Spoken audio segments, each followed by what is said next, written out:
Yes, Redison TV kwoli webali kubanga okyatugoberera ku machago na kolwalero nkedde nenkuwa okwekalakaasa okugenda mu maaso mu kibuga Kampala okw'abasuubuzi nga bagadde amaduuka gaabwe abo kubanga tebagenda kubanga bagaggula. Kwekalakaasa kuno kwatandika ng'ennaku z'omwezi 8 omwezi guno gwennyini lwali lwa Monday week eyewedde olwaleero kugenza okubanga bakola okwekalakaasa omulundi omulala. Bannabyabufuzi nabo bakwegasseemu. Robert Kyagulanyi Ssentamu yeegasse ku beekalakaasi era abawagidde mu bubaka bw'abawadde bwe ngenda okubanga nkuwa. Redison TV kwoli bwota naba kubanga osubscribinga nga sinakuwa obubaka buno ng'oli mupya kkirira wansi awo olaba ekigambo subscribe kikwateko osubscribinga ku channel eno kwata kade akaka notification obeere nga tomissinga nsonga yonna. Robert Kyagulanyi Ssentamu alina obubaka bwawadde nga bukwata ku beekalakaasi bano abasuubuzi abali mu kuwakanya emisolo emingi egibateereddwako gavumenti kitongole kya URA ne system egenda okubanga ekozesebwa okusoloza emisolo gino. System eno ekozesebwa egenda kubanga eriyamba mu bufunze yo URA egamba ti system egenda kubanga ebayambako okumonitoringa abasuubuzi bangi bayissuinga receipts ne bataziwa URA mu section y'okubagerekera emisolo. URA neetamanya musolo ki gwe tuyinza okubanga tugerekera abantu bano okusinziira ku ssente ze bayingiza. Kati ate abasuubuzi bo bagamba nti system eno be bagenda ogifacilitatinga okubeera nga ebasoloza ate omusolo. Ate abamu bagamba batutaddeko kye bayita double taxation, emisolo gisusse obungi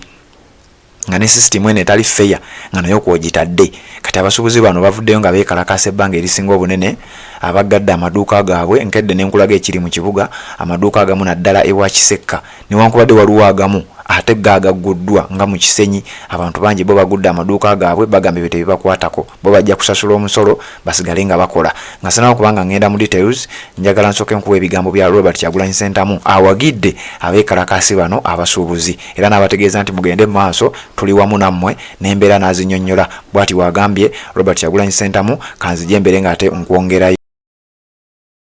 Greetings, fellow Ugandans, and in particular the business community, the traders in Kampala and all over the country. We salute you and respect you and appreciate you for being a very strong part of our economy. We stand in solidarity with you in this hard situation of double, triple, and sometimes quadruple taxation. We understand your plight where you, the citizens, are actually persecuted and squeezed and doing business under very stringent conditions while the foreigners are enjoying. The government said that they're coming in as investors, as producers, but right now we see that they're not only in wholesale, but even in retail. Some of them are even hawking. There are so many prohibitive taxes that are making it hard, almost impossible, to do business in Uganda. The double, triple, and sometimes quadruple taxation. The regime is so shameless that they're actually imposing taxes on taxes. We are appreciative to you, the business community, for the protests you staged last week. And as I told you over Eid, that this regime only listens to demonstrations, only listens to protests. It's been the law, it is your right to protest for your right to do business in a friendly condition here in Uganda, your country. So we stand with you and we call upon all Ugandans to stand with you, the business community. Not only the business community is for our oppressed in Uganda, but the teachers, the medical workers, and all other sectors. So whenever a sector comes up to protest for better working conditions, we need to stand with them. So I call upon Ugandans to stand with you, the traders, the business community, not just in Kampala but all over the country, and together we shall make the business community operate in more friendly conditions in their country.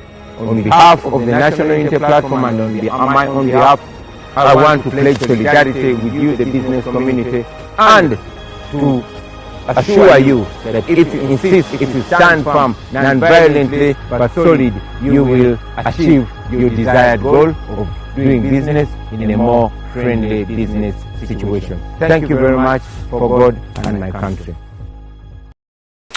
Ebigambo bya Robert Kyagulanyi Ssentamu bw'ati bw'ayogedde nga supportinga abasuubuzi bano abakedde okwekalakaasa omulundi omulala nga baggala amaduuka gaabwe era bagambye tebagenda kubanga bagagula. Naye nga bwe nkugambye waliyo ate bo abataddewo embeera nga bagaffe tetwagala kumanya. Okuyitako ewa Kisekka amaduuka gabadde maggale n'ebitundu ebirala amaduuka nga maggale era bo tebaguddeewo. ate waliwo amaduuka agamu waliwo ebifo ebimu nga bio bagambye tebaagala kumanya kusingira ddala mu Kisenyi neeno nga ku Haamu abantu abasinga bo baguddewo bagamba fe emisolo mingi fe tugenda gisasula tujja kuyiriba tubeere nga tugisasula. Robert Kyagulanyi Ssentamu mu bubaka bwawadde abeekalakaasi bano abatembe abasuubuzi abagambye nti eno gavumenti ewuliriza lulimi lwa kwekalakaasa lwokka era mbanga kino musobola okikola ne mbeera successful tugenda bawagira bwe kibanga lyekkubo lye mukuttera nga muli determined okubanga musigala mukiyimirirako tugenda basupportinga mu bufunze. Robert Kyagulanyi Ssentamu yeegasse ku bano okulaga obutakkaanya bwe okulaga obutali bumativu ne gavumenti engeri gyesoloozamu emisolo ate n'emisolo egisusse. Ku Katonga Faction FDC Dr. Kano Kizza Besigye abaddeyo ne press conference era olunaku olwaleero naye ava kubanga ayogera ku nsonga zino ebibaddewo kakasanga emitimbagano egy'enjawulo gye bikuwadde. Kizza Besigye naye avumiridde ekyemisolo egisusse obungi zibadde ssaawa 5 zennyini press conference Katonga Faction nebeera nga ate egenda maaso ne babeera nga boogera ku nsonga ezo ate mu ngeri y'emu ane ku Najjanankombi Chaputa FDC nabo bavuddeyo nga nabo bacomplaininga ku nsonga y'emu ey'emisolo. Abasuubuzi bano okuva bwe batandika okwekalakaasa babadde tebatera kufuna attention y'abannabyabufuzi kubeera nga babayambako okulaba nga at least balwanirira ekintu kino. Wabula olunaku olwaleero Robert Kyagulanyi Ssentamu Kizza Besigye Muryati bonna bakkanyiza n'abasuubuzi ku nsonga eno era ne bagamba beetegefu okubeera nga bajoyininga cause eno ey'okwekalakaasa. So mu bufunze ekintu kino kiyinza okuba nga kigenda kugaziwamukko kati gwagoberera emikutu gino beerako byonna tugenda kuba nga tubikuwa. Omupya nga tolina kubanga osubscribinga nyongera okujjukiza kirira nsawula bekigambo subscribe kikwateko o subscribinga ku channel yaffe eno kwata kadeka notification ogenda kuba ate to missing nsonga yonna ojja kuba omukwaba banasooka nga okumanya Red Zone TV bw'enaabanga etaddeyo ensonga yonna. Ebintu bino tugenda bikuwa paka ensonga bw'enaabanga emaze okubeera nga egguka. Abeekalakaasi bo bakyagenda mu maaso naddala ewa Kisekka ebizimbe bikyaggaddwa amaduuka bagamba tetugenda gaggula paka nga tufunye obwenkanya era njagala okutegeeza nti byonna ebiva eyo ogenda kubanga obiwulira ogenda kubanga obifuna direct kasita oba nga weekuumidde ku mukutu guno. Bw'obanga oli mpya nga bwe nkugambye nga tuna subscribe nga kikole genda mu comment section otubulire gwe ensonga oziraba otya byonna tugenda kubanga tubikuwa. Waliwo abaana aba National Unity Platform abaasibwa abali mu kkooti abagenda okubanga baleetebwa mu ddakiika ezitali nnyingi byonna ndi wano okubeera nga mbikuŋŋaanyiza Red Zone TV kwoli olina okubanga obiraba.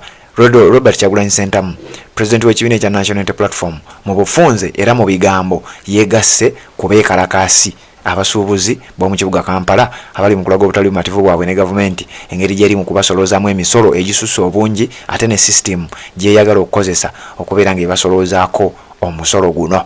Weebale kubanga okyatugoberera katukomewo tukuwa ebirala ebigattaawo Red Zone TV kwoli.